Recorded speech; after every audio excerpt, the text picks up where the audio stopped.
இங்க ஒரு பொண்ணு ஓவர் வெயிட்டா இருக்கிறதுனால அவளோட பாய் ஃப்ரெண்ட் மத்தவங்கட்டலாம் இவள அவனோட கேர்ள் ஃப்ரெண்டுன்னு சொல்றதே ரொம்ப கேவலமா நினைக்கிறான். அப்போ இதெல்லாம் இந்த பொண்ணுக்கு ஒரு நாள் தெரிய வந்து மனசு உடைஞ்சு போய் மாடியில இருந்து குதிச்சு தற்கொலை பண்ணிக்கலாம்னு பாக்குறா. ஆனா அதிர்ஷ்டவசமா இவளோட சூசைட் அட்டெம்ப்ட் ஃபெயில் ஆகிருது. உடனே அங்க இருந்து எந்திரிச்சு வீட்டுக்கு போய் நடந்ததெல்லாம் நினைச்சு கதறி அலஸ்ட் பண்ணிடுறான். ஆக்சுவலா ஒரு சில மாசத்துக்கு முன்னாடி தான் அவங்க 2 பேரும் ஒன்னா சேர்ந்திருப்பாங்க. அப்ப அடுத்த நாள் காலையில இந்த பொண்ணு சீக்கிரமா எந்திரிச்சு மேக்கப் எல்லாம் போட்டுக்கிட்டு அவனை இம்ப்ரெஸ் பண்ணணும்னு நினைக்கிறா. ஆனா அவன் நீ எனக்காக இப்படி எல்லாம் பண்ணணும்னு அவசியம் இல்லை, நீ சிம்பிளா இருக்கிறதா எனக்கு ரொம்ப பிடிக்கும்னு சொன்னதும் இந்த பொண்ணு அவளோட மேக்கப்லாம் ரிமூவ் பண்ணிக்கிட்டு அவனுக்கு பிடிச்ச மாதிரி இவளும் வாழ்ந்துகிட்டு இருக்கா. அது மட்டும் இல்ல, ஒரு ஒரு தடவையும் அவன் இவள ஒய்ஃப்னு கூப்பிடும் போதெல்லாம் ஏதோ இவளோட கனவே நிறைவேறின மாதிரி அவ்வளவு சந்தோஷப்படுறா. இப்ப இவன் ஒரு பாக்ஸரா இருப்பான், ஆனா வெயிட் கம்மியா இருக்கிறதுனால இவனால போட்டி போட முடியாதுன்னு சொல்லிடுறாங்க. அப்போ அங்க நடக்கிறதெல்லாம் அந்த பொண்ணு பார்த்துட்டு அவனுக்கு நம்ம தான் ஹெல்ப் பண்ணி ஆகணும்னு அவனுக்கு நல்ல சத்தான சாப்பாடா சமைச்சு போடணும்னு நினைக்கிறான். ஆனா அதெல்லாம் வாங்குறதுக்கு இவட்ட காசு இல்லாதனால நிறைய சின்ன சின்ன வேலையெல்லாம் பாக்குறா. அது மட்டும் இல்ல, மீதி இருக்கிற கொஞ்ச நேரத்துல ரெஸ்ட் எடுக்காம இவனுக்காக சமைச்சு போட்டுட்டு இவளால முடிஞ்ச உதவியெல்லாம் அவனுக்காக பண்றா. அவனும் கொஞ்ச நாள்லயே தேவையான வீட்டை ரீச் பண்ணிடுறான். உடனே அவனுமே ரொம்ப சந்தோஷமாகி 2 பேரும் நல்லா ஜாலியா வாழ்ந்துகிட்டு இருக்காங்க.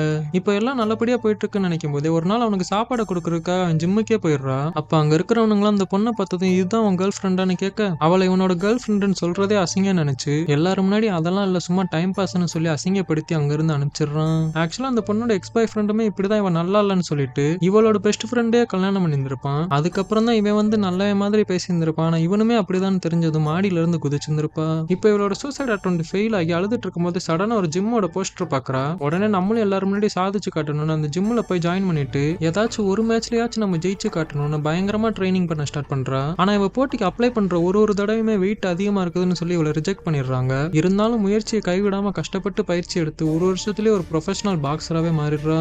இந்த பொண்ணோட விடாமுயற்சியை பாராட்டி ஒரு லைக் போட்டு போயிருங்க. ஏன்டா அவ விடாமுயற்சிக்கு நான் ஏன்டா உனக்கு லைக் பண்ணணும்னு கேட்காதீங்க, எல்லாம் ஒரு லைக் தானே போட்டு விடுங்க.